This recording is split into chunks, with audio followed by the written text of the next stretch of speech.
ప్రభునందు ప్రియమైన సహోదరి సహోదరులారా, యేసుక్రీస్తు పేరట మీ అందరికి కూడా నా హృదయపూర్వక వందనాలు తెలియజేస్తున్నాను. ఈరోజు ఒక విషయాన్ని మీతో పంచుకోవాలని ఆశపడుతున్నాను. అదేమిటంటే, దేవుణ్ణి చూసేది ఎవరు అనే ఒక టాపిక్ మీద మీతో పంచుకోవాలని ఆశపడుతున్నాను. ఈరోజు భూమి మీద ఉన్న ప్రతి ఒక్కరూ కూడా ముఖ్యంగా దేవుడున్నాడు అని నమ్మే వారందరూ కూడా ఒక ఆశ ఉంటుంది. ఆ ఆశ ఏంటంటే, దేవుణ్ణి ఒకరోజు చూడాలి అని. ప్రియ దేవుని బిడ్డలారా, నిజంగా మరి ఒక ప్రశ్న ఇది. దేవుణ్ణి చూసేది ఎవరని మనం లోకంలోకి వెళ్తే మరి ఏ మనిషి దగ్గరికి వెళ్ళినా ఎక్కడికి వెళ్ళినా మనకు సరైన సమాధానం దొరకకపోవచ్చు, రాకపోవచ్చు. అయితే మరి దీని సమాధానం మనకి ఎక్కడ దొరికిద్దని ఆలోచిస్తే పరిశుద్ధ గ్రంథమైన బైబిల్ దగ్గరికి మనం వెళ్ళాలి. బైబిల్ దగ్గరికి వెళ్తే మత్తయి సువార్త 5వ అధ్యాయము 8వ వచనంలో ఒక మాట చదివిస్తున్నాడు. హృదయశుద్ధి గల వారు ధన్యులు, వారు దేవుణ్ణి చూచెదరు. చూసారు ప్రియ దేవుని బిడ్డలారు, హృదయశుద్ధి గల వారు ధన్యులు, వారు దేవుణ్ణి చూస్తారు అని వాక్యం చదివిస్తుంది. అయితే మన ఈ భూమి మీద ఉన్న ప్రతి ఒక్కరు కూడా దేవుణ్ణి చూడాలి అనే ఆశ నెరవేరాలంటే ఈ భూమి మీద ధన్యుడిగా మనం జీవించాలి. ధన్యుడు అనే మాటకు అర్థం ఏమిటంటే దేవుని చేత ఆశీర్వదింపబడిన వాడు అని అర్థం. ప్రియ దేవుని బిడ్డలారు, అది ఎంత భాగ్యమో నిజంగా. అయితే ఈరోజు మానవుడు ఆ సంగతిని మర్చిపోయి భూమి మీద ధన్యుడిగా జీవించడం కంటే ధనవంతుడిగా జీవించాలని ఆశపడుతూ ఆరాటపడుతూ ప్రయాసపడుతున్నాడు. అయితే ప్రియ దేవుని బిడ్డలారా, ఒక మాట చెప్తున్నాను మీకు. ధనవంతుల గురించి యేసుక్రీస్తు ప్రభు ఒక మాట సెలవిచ్చాడు. సూది బెజ్జంలో మరి ఒంటైనా దూరటం సులభం, కానీ పరలోక రాజ్యంలో ధనవంతుడు ప్రవేశించుట దుర్లభం అని ప్రభువు సెలవిస్తున్నాడు. ప్రియ దేవుని బిడ్డలారా, చూడండి, నిజంగా ఈరోజు మరి ధనవంతుడు పరలోక రాజ్యం వెళ్ళడని వాక్యం సెలవిస్తుంది. మరి ఈరోజు భూమి మీద అనేక మంది ధనవంతులు ఉన్నారు కదా, వారి పరిస్థితి ఏంటని మీరు ఆలోచించవచ్చు.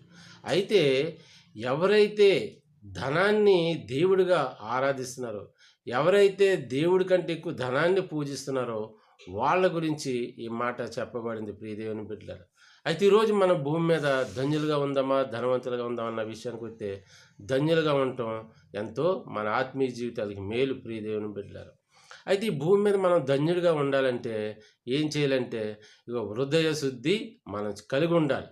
హృదయ శుద్ధి కలిగిన వారు ధన్యులు అని వాక్యం సెలవిస్తుంది. ఈరోజు ఆలోచించాలి. మనం ఎవ్వరూ చెప్పకుండానే ఒళ్ళు శుభ్రం చేసుకుంటాం, ఇల్లు శుభ్రం చేసుకుంటాం, బట్టలు శుభ్రం చేసుకుంటాం, ఇవన్నీ కూడా ఆటోమేటిక్గా మనం శుభ్రం చేసుకుంటాం. కానీ మనుషులు హృదయ శుద్ధి మరి చేసుకోవడం మర్చిపోతున్నారు. ప్రియదేవుని బిడ్డలారా, హృదయ శుద్ధి చాలా అవసరమని వాక్యం సెలవిస్తుంది. ఒకనొకప్పుడు హృదయ శుద్ధి లేకే మరి ఆదికాండం 6వ అధ్యాయం చూసినప్పుడు నోవాహు దినాల్లో అక్కడ జనులందరూ కూడా వాళ్ళ యొక్క హృదయ తలంపుల్ని, హృదయ యొక్క ఆలోచనల్ని వాళ్ళు అనుసరిస్తూ దేవుడికి దూరంగా ఉన్నారు.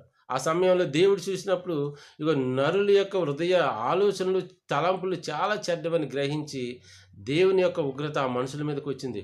అప్పుడు వాళ్ళు మరి జల ప్రవాహం ద్వారా వాళ్ళందరూ కూడా నశించిపోయారు. ప్రియ దేవుని బిడ్డలారా, ఎందుకో తెలుసా? వాళ్ళ యొక్క హృదయ ఆలోచనలు చాలా ఘోరంగా ఉన్నాయి. దేవుని దృష్టికి చాలా చెడ్డవిగా ఉన్నాయి.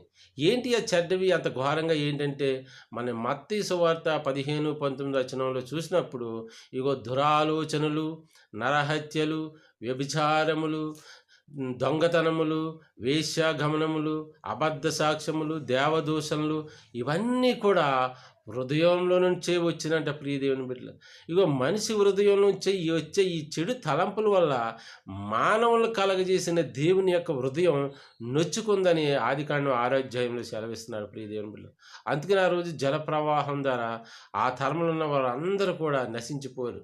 నిజంగా మన యొక్క హృదయ తలంపులను బట్టి, మన హృదయ ఆలోచనలను బట్టి దేవుని దృష్టికి మనం విరోధులుగా కనపడితే ఆయన ఉగ్రత కూడా మన మీదకి రాబోతుంది. ప్రియ దేవుని బిడ్డలు, అందుకనే మన ఆలోచన నుండి మనం తప్పించబడాలంటే దేవుని యొక్క వాక్యం మన హృదయంలో ఉండాలి. అందుకనే భక్తుడైన దావీదు 119వ కీర్తనలో సెలవిస్తున్నాడు. దేవా, నీ ఎదుట నేను పాపము చేయకుండానట్లు నీ వాక్యము నా హృదయంలో భద్రం చేసుకుని ఉన్నాను అని సెలవిస్తున్నాడు. ప్రియ దేవుని బిడ్డ, నిజంగా దేవుని యొక్క వాక్యం మన హృదయంలో ఉంటే అలాంటి చెడు తలంపులు, అలాంటి చెడు ఆలోచనలు రాకుండా మనల్ని మనం కాపాడుకుంటాం ప్రియ దేవుని బిడ్డలారా. ఎందుకంటే హృదయం అన్నిటికంటే మోసకరమైనదని యిర్మీయా గ్రంథంలో సెలవిస్తున్నాడు. అది ఘోరమైన వ్యాధి గలది, దాన్ని గ్రహింపగలవాడెవడు అని మరి భక్తుడైన యిర్మీయా ద్వారా రాయబడి ఉంది ప్రియ దేవుని బిడ్డలారా. నిజంగా మనమైతే మన హృదయాన్ని మనం కంట్రోల్ చేసుకోలేం. అది మోసకరమైనది, అది వ్యాధికరమైనది ప్రియ దేవుని బిడ్డలారా. ఏంటి దానికి వ్యాధి అంటే, ఇగో ఈ చెడు ఆలోచనలు, చెడు తలంపులే కదండి. ఇగో మనం ఒంటిని క్లీన్ చేసుకోవడానికి, ఒంటిని శుభ్రం చేసుకుంటానికి అనేక రకాల సబ్బులున్నాయి. ఇగో హృదయం మన శరీరంలో ఉన్న రోగాలను తగ్గించుకుంటానికి అనేక మెడిసిన్స్ ఉన్నాయి. కానీ హృదయంలో ఉన్న చెడు తలంపులు, చెడు ఆలోచనలు మరి కంట్రోల్ చేయాలంటే, దాన్ని క్లీన్ చేయాలంటే ప్రియ దేవుని బిడ్డలారా, దేవుని యొక్క వాక్యమే ప్రియ దేవుని బిడ్డలారా. ఈరోజు మన హృదయాల్ని వాక్యం ద్వారా మన హృదయాలను శుద్ధి చేసుకుంటే దేవుని దృష్టిలో మనం ధన్యులుగా పిలువబడతాం. దేవుని దృష్టిలో మనం ధన్యులుగా ఉంటే ఇక ఒకరోజు దేవుణ్ణి చూడాలని ఆశ ఏదైతే ఉందో, ఆశ గల ప్రాణాన్ని దేవుడు తృప్తిపరుస్తానంటున్నాడు. ఆ ఆశ నీ జీవితంలో, నా జీవితంలో కూడా నెరవేరుతుంది ప్రియ దేవుని బిడ్డలారా. అందుకనే మత్తయి సువార్త 8వ అధ్యాయంలో 5వ అధ్యాయం 8వ వచనంలో సెలవిస్తున్నాడు, హృదయ శుద్ధి గల వారు ధన్యులు, వారు దేవుణ్ణి చూస్తారు. నువ్వు దేవుణ్ణి చూడాలంటే నీ హృదయం శుద్ధి, నువ్వు దేవుణ్ణి చూడాలంటే నువ్వు ధన్యుడిగా ఉండాలి. నువ్వు ధన్యుడిగా ఈ భూమి మీద ఉండాలంటే నీ హృదయం శుద్ధి నువ్వు కలిగి ఉండాలి ప్రియ దేవుని బిడ్డలారా. ఈరోజు మనం అందరం మన హృదయాలను శుద్ధి చేసుకుందాం. ఇగో దేవుని వాక్యాన్ని మన హృదయాల్లో పెట్టుకుని దేవుని దృష్టిలో మనం ధన్యులుగా జీవిద్దాం. ఒకానొక రోజు ఆ దేవుడిని మనం చూసే భాగ్యం మనందరికీ కూడా ఆ దేవుడు అనుగ్రహిస్తాడు. దేవుడు తన మాటలు దీవించునుగాక. ఆమేన్.